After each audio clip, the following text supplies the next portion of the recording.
Persalinan normal adalah peristiwa lahirnya bayi cukup bulan atau atrem serta plasenta pervaginaan tanpa komplikasi. Mekanisme persalinan normal adalah rentetan gerakan pasif janin pada saat persalinan berupa penyesuaian bagian terendah kepala janin terhadap jalan lahir atau panggul pada saat melewati jalan lahir. Yang pertama ada engagement, yaitu masuknya bagian kepala terbesar pada janin itu masuk ke dalam pintu atas panggul. Seperti ini gambarnya. Yang kedua ada descent. Descent yaitu terjadinya ketika kepala bawah janin telah melewati panggul, penurunan terjadi akibat 3 kekuatan, yaitu tekanan dari cairan amnion, tekanan langsung, kontraksi fundus pada janin, dan juga kontraksi diafragma serta otot-otot perut ibu pada saat persalinan dengan sumbu jalan lahir. Jadi awalnya kan kayak gini, lalu jadi kayak gini karena udah mengalami penurunan tadi dengan 3 kekuatan tersebut, jadinya seperti ini. Yang ini agak ke bawah gini. Yang ketiga ada fleksi. Fleksi itu terjadi setelah bagian terbawah janin itu diturunkan, terputus oleh serviks. Dinding panggul atau dasar panggul dalam keadaan fleksi normal terjadi dan dagu semakin mendekat ke arah dada janin. Jadi seperti ini. Yang awalnya seperti ini kan dagu janin awalnya jauhan dari dada, tapi ketika terjadi fleksi dagu janin ini mendekat ke arah dada, dagu ke dada gitu. Jadi kayak lebih jelasnya itu gambarnya kayak gini, semakin mendekat dan kayak melengkung gini. Yang keempat ada putaran paksi dalam atau bisa disebut juga dengan internal rotasi.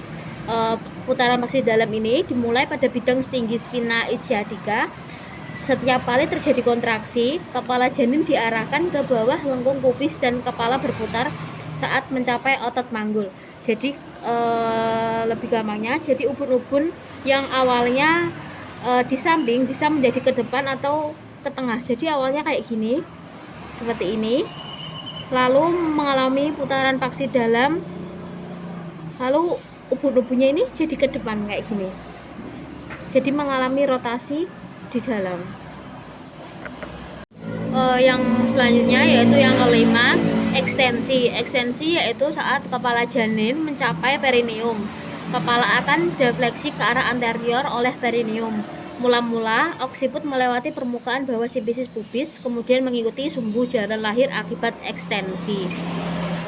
Kayak ekstensi itu bisa lawan katanya dari fleksi. Jadi kan fleksi itu dagu mendekati dada, sedangkan kalau ekstensi dagu menjauhi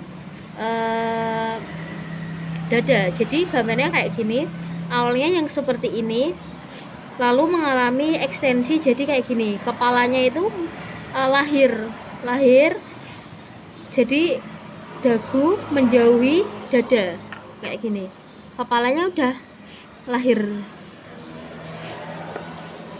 Yang keenam yaitu putaran paksi luar atau disebut dengan rotasi eksternal. Jadi putaran paksi luar ini terjadi ketika kepala lahir dengan oksiput anterior, bahu harus diputar secara internal sehingga sejajar dengan diameter panggul anteroposterior. Posisi eksternal kepala yang menyertai rotasi internal bahu bayi. Jadi kalau digambar kayak gini, yang awalnya seperti ini lalu mengalami putaran paksi luar, jadi ke samping, kanan atau kiri itu menyesuaikan sumbu badan janin, lalu jadinya kayak gini, entah itu ke kanan atau ke kiri, jadi mengalami putaran.